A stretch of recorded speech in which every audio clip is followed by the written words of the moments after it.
Hello everyone, welcome to English classes by Anita. Students, today I am going to explain a poem Our Strange Lingo from class 5 Gems English Reader Silver Jubilee Edition by Ratna Sagar. Students, I will read this poem line by line and explain in Hindi.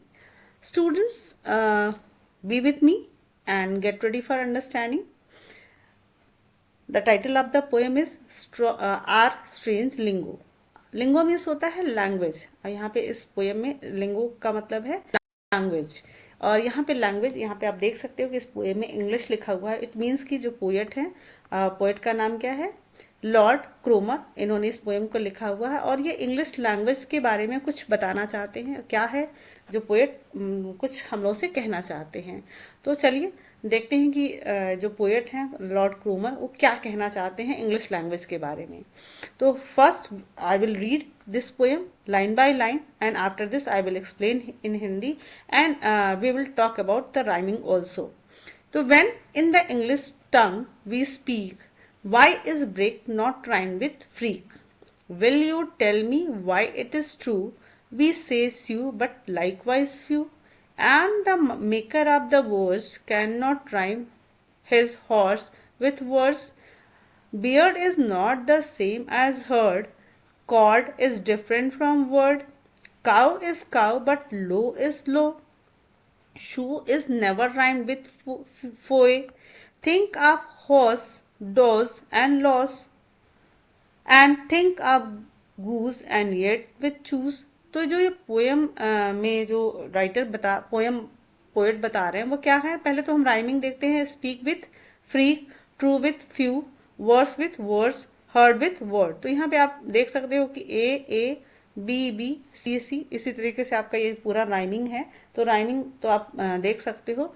अब यहाँ पे जो poet है वो कहते हैं कि when in the English tongue we speak, तो जो पोएट है वो ये कह रहे हैं कि जो इंग्लिश लैंग्वेज है वो थोड़ा स्ट्रेंज है, थोड़ा ऑड है। क्यों है?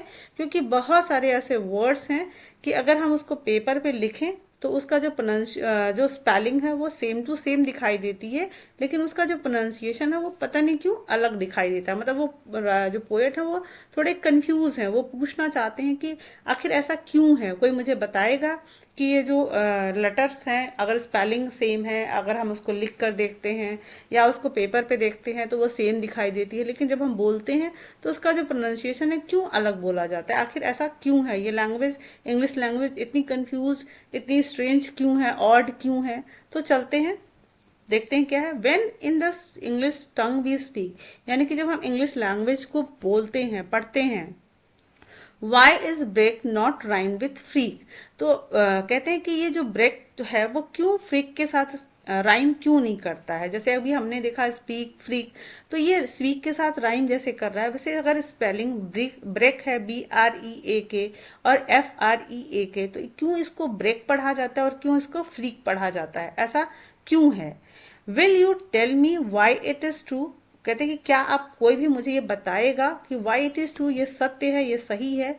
वी से स्यू बट लाइकवाइज फ्यू, मतलब स्यू और फ्यू अगर एक दूसरे से राइम कर सकते हैं, क्योंकि स्पेलिंग SEW, अगर एक फर्स्ट लेटर को हटा दिया जाए तो सेम स्पेलिंग है। तो अगर स्यू फ्यू के साथ राइम कर सकता है, फ्यू के साथ श्यू मैच कर सकता है, तो ये ब्रेक के साथ फ्रीक क्यों नहीं कर रहा है? क्यों नहीं ये अगर हम इसको ब्रेक पढ़ रहे हैं तो इसको भी फ्रैक पढ़ें, या इसको अगर हम फ्रीक पढ़ रहे हैं तो इसको हम ब्रीक पढ़ें, तो ऐसा क्यों होता है? फिर and the maker of the words, अब वो कहते हैं कि and the maker of the words, मतलब इन सारे वर्ड्स को, इन सारे लेटर्स को, शब्दों को बनाने वाला can not rhyme his horse with words. अब वो कहता है कि क्या वो जो ये इंग्लिश लैंग्वेज में जो जिन्होंने वर्ड्स को मेक किया है, बनाया है, वो हॉर्स को वर्ड्स से क्यों नहीं राइम करा पाते हैं, क्यों नहीं उससे कराते? क्योंकि अगर यहाँ पे फर्स्ट लेटर को हटा दिया जाए तो सेम स्पेलिंग है, ORSE। तो अगर ये हॉर्स है तो ये वर्ड्स क्यों है? अगर ये वर्ड्स है तो ये हर्स क्यों नहीं है? तो मतलब ये हॉर्स पढ़ा जाएगा और ये वर्ड्स पढ़ा जाएगा, तो ये सेम स्पेलिंग होते हुए भी ये क्यों मैच नहीं कर रहा है, इसकी राइमिंग क्यों नहीं एक जैसी है? Beard is not the same as heard, अब यहाँ पे आप देखो कि beard is not the same as heard. अब यहाँ पे फर्स्ट लेटर को अगर हटा दिया जाए तो ये जो लेटर्स हैं, स्पेलिंग्स हैं, वो सेम टू सेम है, लेकिन इसको बियर्ड पढ़ा जाता है, इसको हर्ड पढ़ा जाता है। अगर हम इसको बियर्ड पढ़ रहे हैं तो इसको हियर्ड क्यों नहीं पढ़ रहे हैं? अगर इसको हर्ड पढ़ रहे हैं तो हम इसको भी बर्ड पढ़ सकते हैं। बट ये टोटली डिफरेंट है, ये बिल्कुल ऑड है, मतलब कि एक ही स्पेलिंग जैसी, एक ही पेपर पे एक ही जैसी स्पेलिंग दिखने वाली को अलग अलग तरीके से पढ़ते हैं। इसको बियर्ड पढ़ते हैं, इसको हर्ड पढ़ते हैं। Cord is different from word. अब यहाँ पे फिर देखो, यहाँ पे CORD है तो ये कॉर्ड पढ़ा जा रहा है, और यहाँ पे वर्ड है WORD तो वर्ड पढ़ा जा रहा है। इसको वार्ड क्यों नहीं पढ़ा जा रहा है? इसको अगर हम वर्ड पढ़ रहे हैं तो इसको भी कॉर्ड पढ़ना चाहिए। ठीक है, तो आगे, cow is cow but low is low. अब यहाँ पे भी सेम स्पेलिंग है, सिर्फ फर्स्ट लेटर का डिफरेंस है। तो अगर काउ को काउ पढ़ा जाता है तो लो को लाउ क्यों नहीं पढ़ा जाता है? और लो अगर पढ़ा जा रहा है, LOW, लो को लो पढ़ा जा रहा है, तो काउ को पढ़ना चाहिए। तो काउ काउ है और सेम स्पेलिंग होते हुए लो, ये लो हो जाता है, लाउ क्यों नहीं होता है? शू इज नेवर राइम विथ फोए। अब यहाँ पे स्पेलिंग OE है, लेटर अगर हटा दिया जाए तो सेम है, लेकिन इसको हम फोए पढ़ते हैं और इसको शू पढ़ते हैं। तो ये क्यों ऐसे सारे वर्ड्स हैं कि सेम स्पेलिंग होते हुए इसकी राइमिंग अलग है? ये जो राइमिंग बनाने वाले या जो इंग्लिश वर्ड को बनाने वाले लोग हैं, वो क्यों एक दूसरे वर्ड्स के साथ जो मैचिंग स्पेलिंग्स है, उसकी जो राइमिंग है, उसके जो प्रोनाउंसिएशन है, वो उन्होंने क्यों सेम नहीं बनाया है? Think of horse, dose and lose. अब यहाँ पे भी देखो सेम स्पेलिंग है, यहाँ पे हॉर्स पढ़ा जाएगा, डोज पढ़ा जाएगा, लेकिन इसको लूज पढ़ा जाएगा। तो यहाँ डोज होज है तो इसको लोज क्यों नहीं पढ़ा जा रहा है? और ये अगर लूज है तो डूज और हुज क्यों नहीं पढ़ा जा रहा है? तो मीन्स कि सेम स्पेलिंग होते हुए भी क्यों स्पेल इसके जो राइमिंग है वो अलग अलग है। And think of goose and add with choose.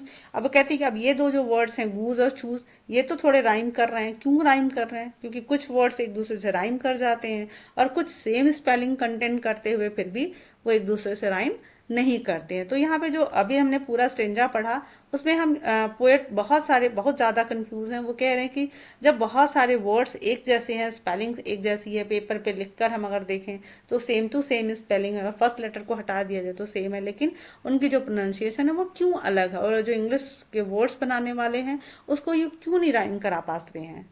अब आगे देखते हैं कि पोएट हमसे क्या कहते हैं। Think of com and Tom. अब कहते हैं कि देखो चलो, अब फिर भी ये ठीक है कि कॉम के साथ जो टॉम है वो मैच कर रहा है, लेकिन डॉल एंड रोल। अब यहाँ पे जो डॉल एंड रोल और होम एंड सम। अब यहाँ पे जो डॉल एंड रोल है तो यहाँ पे DOLL डॉल पढ़ा जा रहा है, ROLLL उसको रोल पढ़ा जा रहा है। तो डॉल और रोल जब सेम स्पेलिंग है तो इसको रोल क्यों पढ़ा जा रहा है, इसको डॉल क्यों पढ़ा जा रहा है? इसको क्यों नहीं डॉल पढ़ा जा रहा है तो रॉल पढ़ा जाए, या फिर रोल पढ़ा जा रहा है तो डोल पढ़ा जाए। और होम एंड सम, अगर होम HOME होम है और SOME सम क्यों हो जाता है? अगर सम है तो यह हम होना चाहिए, या इसको सम होना चाहिए और हम होना चाहिए। होम हो तो सोम हो। सिंस पे इज राइम विद से। अब यहाँ देखो कि कुछ कहीं कहीं तो है, जैसे पे है तो से के साथ राइम कर रहा है।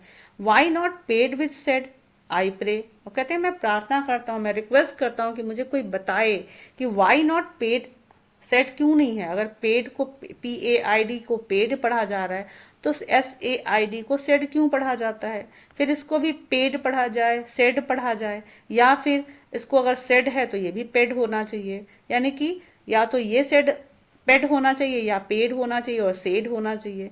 तो मैं रिक्वेस्ट करता हूं कि मुझे कोई इसको बताए कि ऐसा क्यों हो रहा है। Think of blood, food and good. अब यहाँ पे फूड और गुड एक दूसरे के साथ जबकि तीनों में OOD है, OOD है, तो इसको फूड और गुड पढ़ा जा रहा है और इसको क्यों ब्लड पढ़ा जा रहा है? तो कहते हैं सोचो जरा इसको, थिंक ऑफ ब्लड मतलब सोचो इस बात को कि ब्लड को BLOD को ब्लड पढ़ा जाता है, और यहाँ पे FOOD और GOOD को फूड और गुड पढ़ा जाता है। तो ऐसा क्यों होता है? क्यों नहीं गुड, फूड, ब्लूड पढ़ा जाए, या फिर इसको जैसे फूड है तो ब्लड है तो फड और गड पढ़ा जाए। Mould is not pronounce like could. अब सेम स्पेलिंग यहाँ भी है, फर्स्ट लेटर का डिफरेंस है, तो माउल्ड को माउल्ड पढ़ा जाता है और ये कुड को कुड पढ़ा जाता है। तो क्यों ऐसा नहीं है कि कुड को की तरह ही मुड पढ़ा जाए, या फिर अगर माउल्ड है तो काउल्ड पढ़ा जाए। वेयर फॉर डन मतलब जो भी चीजें अभी तक हुई हैं, बट गॉन एंड लोन, अब यहाँ पे एक और लेटर उनको समझ में आता है कि यहाँ पे GONE गॉन हो जाता है, DONE डन हो जाता है, और यहाँ पे लोन हो जाता है। सेम स्पेलिंग होते हुए अलग अलग प्रोनाउंसिएशन क्यों होता है, अलग अलग क्यों बोला जाता है, यहाँ पे डन बोला जा रहा है, यहाँ पे गॉन बोला जा रहा है, यहाँ पे लोन पढ़ा जा रहा है। तो हर स्पेलिंग मतलब इंग्लिश ऐसा इतना अजीब क्यों है, इतना ऑड क्यों है, इसमें एक समानता क्यों नहीं है, ऐसा क्यों हो रहा है। ये इंग्लिश बनाने वाले जो बनाने वाले लोग हैं, जो इंग्लिश वर्ड्स को बनाया उन्होंने उन्होंने सारे वर्ड्स को क्यों नहीं एक साथ राइम कराया है। Is there any reason? No. क्या कोई जानता है कि इन सारे वर्ड्स को अलग अलग तरीके से बोलने के पीछे कोई कारण है? तो सम अप ऑल, अब वो कहते हैं कि मैं पूरी चीजों को देखने के बाद अगर मैं कंक्लूजन पे पहुंचूं, तो इट सीम्स टू बी, मुझे ऐसा प्रतीत होता है कि sounds and letters don't agree. वो कहते हैं कि जितने भी हमने अभी साउंड्स लेटर्स पढ़े हैं, वो एक दूसरे के साथ लगता है कि उनका बनता नहीं है, वो एक दूसरे से एग्री नहीं होते हैं, वो इसी वजह से वो अलग अलग जाते हैं। मतलब इनकी इनकी दोस्ती और इनके प्रोनाउंसिएशन में, इनके लेटर्स में इनको एग्रीमेंट नहीं है, ये एक दूसरे से भागते हैं इधर उधर, और वो अलग अलग प्रोनाउंसिएशन कराते हैं, अलग अलग उनको नाम से बोला जाता है। तो यहाँ पे आई थिंक आपको भी ये पोएम समझ के ये भी लगा होगा कि अक्सर आप लोग भी इस चीज़ से कंफ्यूज होते हो कि अरे भाई ये क्या है, इंग्लिश लैंग्वेज क्या है, कि कहीं कुछ और बोला जाता है, कहीं डन बोला जाता है, कहीं लोन बोला जाता है, कहीं फूड बोला जाता है, तो कहीं ब्लड पढ़ा जाता है। तो ऐसा क्यों है? तो पोएट भी हमसे हमारे थॉट से मैच करते हैं, उनकी भी बातें हमसे मैच करती हैं। तो चलिए, राइमिंग जो भी है इस पोएम का और चीज है, लैंग्वेज का और चीज है, या फिर अलग है, डिफरेंट है, स्ट्रेंज है, लेकिन लैंग्वेज तो लैंग्वेज है और हम पढ़ते भी हैं। So if you like my explanation, please do share with your friends. Thank you for watching.